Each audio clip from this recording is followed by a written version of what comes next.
Hi, this is a Digit Embroidery.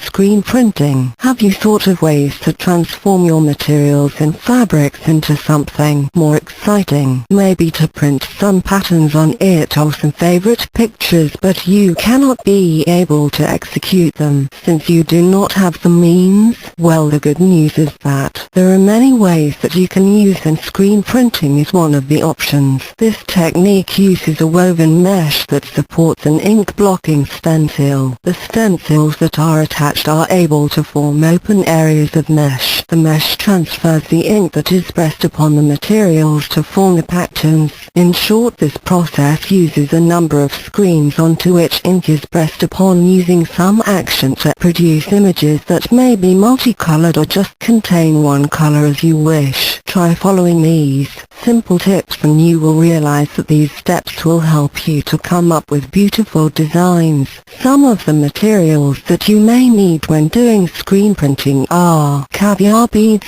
They're applied on the glue printed design and they create interesting tactile surfaces. Cracking ink. This produces a cracked surface after it dries. Discharge ink, used to print lighter colors on dark fabrics, that is, they leave a softer texture. Expanding ink creates a 3D fill that. This is an additive to the plasticel ink that raises ink off the garment. Flocking. This consists of a fabric that has glue printed on it and the foil material is applied for a mirror finish. Other materials are the chemic color model, glitter gloss, metallic shimmer, mirrored silver, nylon and plasticel, PVC and phthalate-free, suede ink and water-based inks. These are just some of the materials that one can use, and one does not need to use all of them. To carry out the printing technique, you need to make a screen of a piece of mesh that is stretched over a frame. Then form a stencil by blocking off the parts where ink should not appear and open spaces where the ink should appear. Before printing, perform the pre-press process on the screen and the frame. A clean area remains after the mixture is scooped across the mesh and the exposure unit removes the unnecessary ink. The surface that needs to be printed remains, and then the screen and the frame are lined with a tape. The screen is then placed on top of a substrate and then ink placed on it. Then by use of a flood bar you push the ink through the holes in the mesh. You then push the flood bar to the front of the screen, and by this the mesh openings is effectively filled with ink. Using a squeegee or a rubber blade, the mesh is moved up and down to pump the ink to the substrate. This process, if carried out carefully, will produce good images, and often this type of printing does not require a lot of items.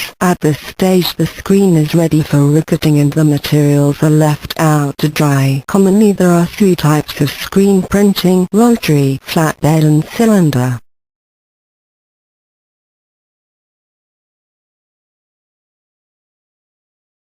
Thanks for watching Digit Embroidery video.